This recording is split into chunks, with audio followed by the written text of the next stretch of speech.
салом бинандагони азиз ва хуш омадед ба барномаи ахбори озодӣ ки бо таҳаввулоти тоҷикистону ҷаҳон шуморо ошно мекунад. имрӯз 13 август ин мавзӯъҳоро дар мадди назар дорем. ҷилавгирӣ аз ифротишавӣ аст, на маҳдуд кардани озодиҳои динӣ. вазорати корҳои хориҷии тоҷикистон мавқеи кишварро дар робита ба қонунҳои ҷанҷолбарангези ахир баён кард. ҳамлаи ҷавобии Украина ба Русия чӣ оқибат хоҳад дошт? ба нафъи ин давлат меанҷомад ва ё бар зарараш? ва вазифаро ба каси дигар супурд. мулло Ҳайдар Шарифзода аз имомати масҷиди ҷомеи Кӯлоб барканор шуд. вазорати молияи тоҷикистон исрор меварзад ки як баробар зиёд шудани ҳаҷми пардохти қарзи хориҷӣ барои буҷаи кишвар сарборӣ нахоҳад шуд. соли 2025 моҳлати пардохти пули евробондҳо ва ҳам қарзи эксимбонки чин фаро мерасад. коршиносон мегӯянд як бора зиёд шудани ҳаҷми пардохти қарзи хориҷӣ барои андозсупорандаҳо мушкил хоҳад шуд, чун буҷаи кишварро онҳо пур мекунанд. мулло Раҷаб Юсуфӣ ва Шаҳлои Абдулло бо тафсилоти бештар. بحث قرض خارجی در نشست خبری وزارت مالیه. سال آینده تاجیکستان باید 473 میلیون دلار را به قرضدارانش برگرداند. تا این وقت کشور سالانه برای پرداخت قرض خارجی و بهره آنها بیشتر از 200 میلیون دلار خرج میکرد.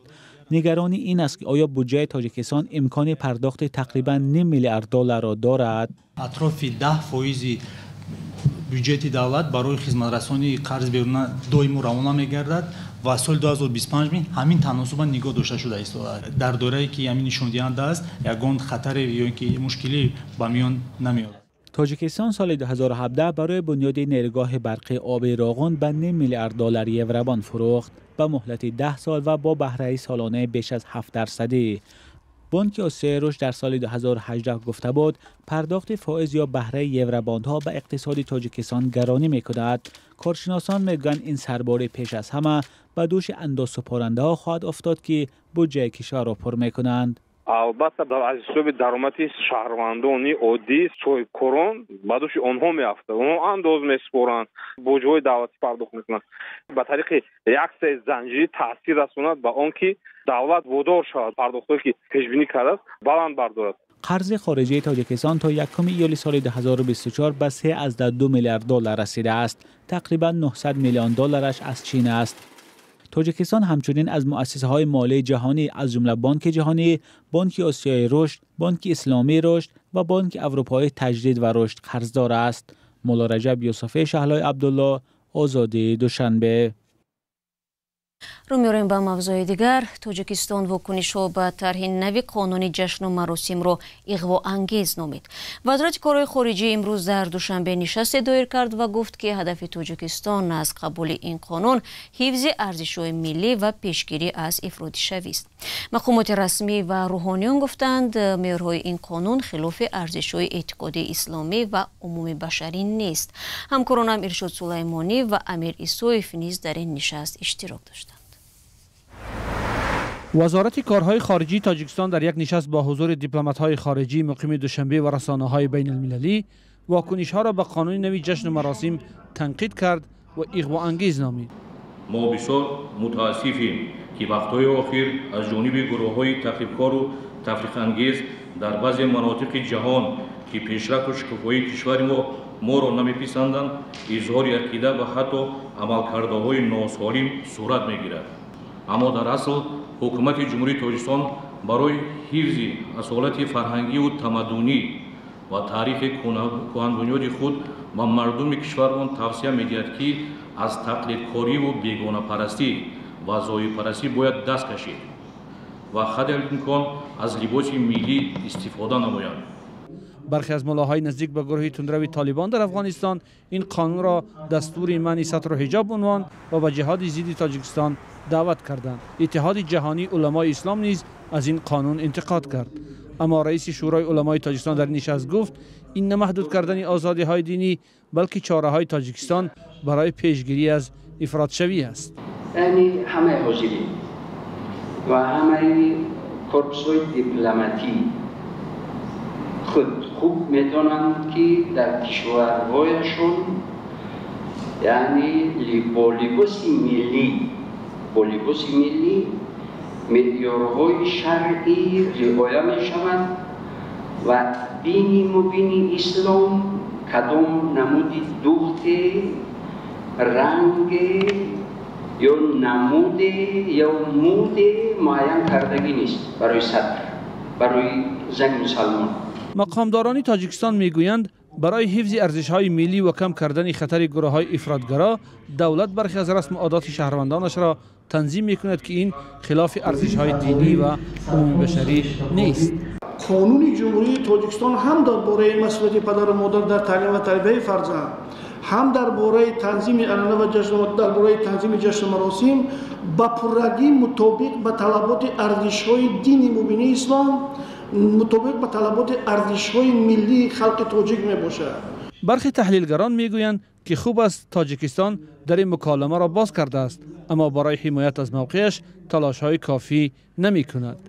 این کار خوب، لیکن آنها باید که باز یک قدم به پیش روند، یعنی این بریفینگ نه فقط برای آن که به شما یک معلومات دادن در کار، این بریفینگ کردن آسان، مهمترین چیز که چند ساختار با هم دیگر کار کنند.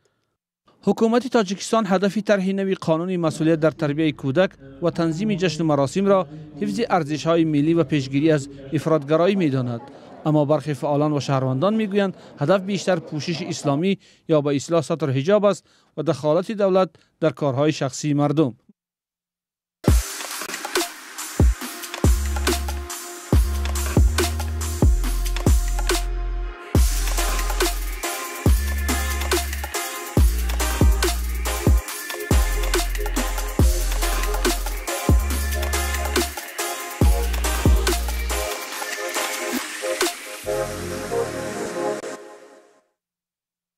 شما برنامه اخباری رادیو زودی رو تماشا دارید. مقامات روسیه میگویند که قریب همه اهالی نویه کراسنایاروش در ولایت بلگراد رو به جای امن کوچ دادند، چون نیروهای اوکراین حرکت به این سمت از ولایت کورسک رو ادامه میدن. از میان 14,000 اهالی ولایت 11,000 نفر رو به جایهای دیگر برده در پناهگاه‌های موقت جای دادند. حمله نیروهای اوکراین روسیه رو در غفلت گذاشت، اما با گفته تحلیلگران برای اوکراین خطری جدی هم دارد. گزارش خبرگزاری رویترز رو در این باره همکارم طاهری سفر تقدیم شما میکند. حمله غافلگیرانه اوکراین به روسیه در جنگ 2.5 ساله یک تغییر چشمگیر در این جنگ دانسته می شود. از زمان تجاوز روسیه به خاک اوکراین در ماه فوریه سال 2022 این بزرگترین حمله اوکراین به روسیه می باشد. ماریون میزمر، کارشناس امنیتی بین المللی از مؤسسه تحقیقاتی چتم هاوس در لندن، در این حمله چند استراتژی را می بیند. به نظر من اوکراین از یک طرف می‌خواهد روسیه را عقب زند تا در مذاکرات آینده ابزاری برای فشار داشته باشد. از طرف دیگر ظاهراً می‌خواهد توجه نیروهای روسیه را که به داخل اوکراین حرکت می‌کنند به دیگر طرف کشد و این کار ظاهراً نتیجه خوب داده است. اوکراین تاکنون قلمروهایش را از دست می‌داد. میزمر می‌گوید این حرکت اوکراین خطرناک نیز است. یک خطرش این است که تعداد سربازان روسیه نظر به اوکراین بسیار زیاد است. اگرچه اوکراین توانست نیروهای روسیه را کمتر کند، ولی تلفات خودش زیادتر است. احتمالاً روسیه ضربه‌های سخت جوابی خواهد زد، چون حمله آبرویشان را برد و این چیزی است که پوتین تکرار آن را نمی‌خواهد. از این رو حمله بر روسیه می‌تواند سبب تلفات زیاد در ارتش اوکراین شود که تحملش برای آن سخت خواهد بود، برعکس روسیه که نظامیان زیاد دارد.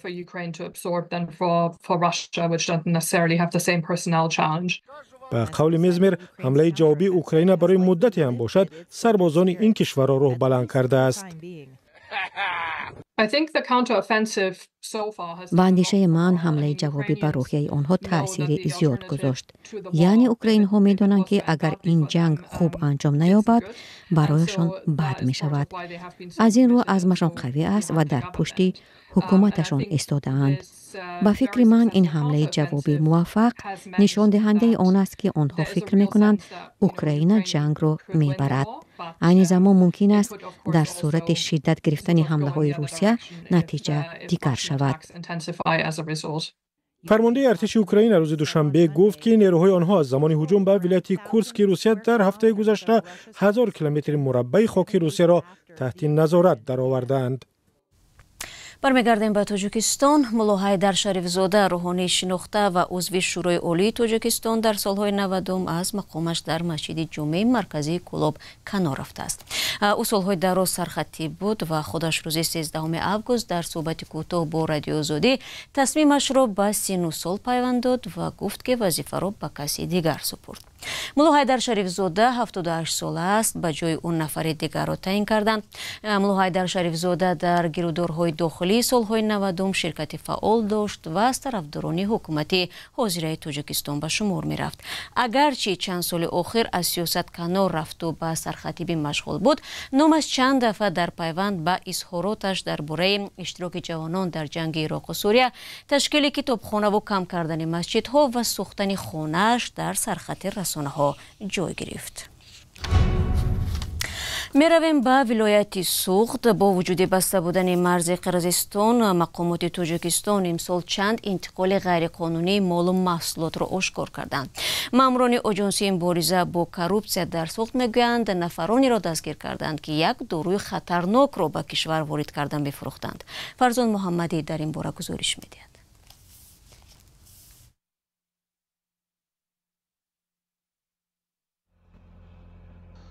مرزی ساکت و بسته تاجیکستان و قرقیزستان 3 سال باز آدمان نمیتوانند از آن گذرند. انتقال مال و محصولات هم اجازت نیست. اما به گفته ماموران مبارزه با کروپسیا در ولایت سوخت، صدها قطی میدکس از همین جا گذشته است. داروی برای طبابت چشم که در ترکیبش مواد مدهوش کننده داشته است و استفادهش در تاجیکستان محدود می باشد.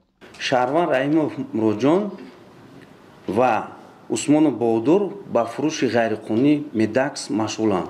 1226 دانه قطیچه میدکس یافته گرفته شد. نسبت نامبردگان پرونده‌های جنایتی با ماده 206 و 289 که قاچاق چخیلی که شما گفتین قاچاق وارد شده است. در حبس پیشکی قرار دارند. تفتیشات ادامه دارد. مراد رحیموف 40 ساله و بهادر عثمانوف 19 ساله را در آخر ماه ایول دستگیر کردند. واکنش جانب قرقیزستان به این ادعا معلوم نیست. قبلا بیشکک از بازداشت گروه خبر داده بود که گویا با قاچاق مواد مخدر از خاک تاجیکستان به قرقیزستان مشغول بود. طبق یک قرار حکومت تاجیکستان از ماه آگوست سال 2022 استفاده داروی میدکس را محدود کردند. ماموران انتظامی و نظارت در بخش تندرستی تاجیکستان میگویند که این دارو اصلا برای معالجه چشم است، اما در ترکیبش مواد سخت تاثیری تراپیکامید دارد و آدم را مدهوش میکند. طبیبان تعیینات کنند از روی نشان داد لکن موضوع هم خیلی وای شده است که اساسا بچه‌های یاش کار می‌فرمایند برای مدهوش میشوند، خیلی افریه میگیرند. یک سؤال خبرنگاران از نمایندگان اداره‌های دولتی هنگام نشست‌های مطبوعاتی این بود که چگونه یک مواد استفادهش محدود از مرزهای بسته تاجیکستان و قرقیزستان وارد شده است.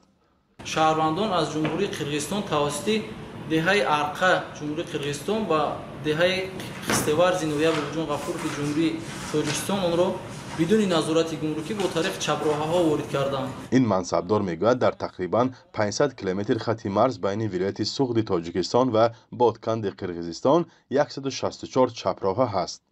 این است که به گفته او با وجود کنترل سخت قانونشکنی زیاد را در مرز ثبت کردند.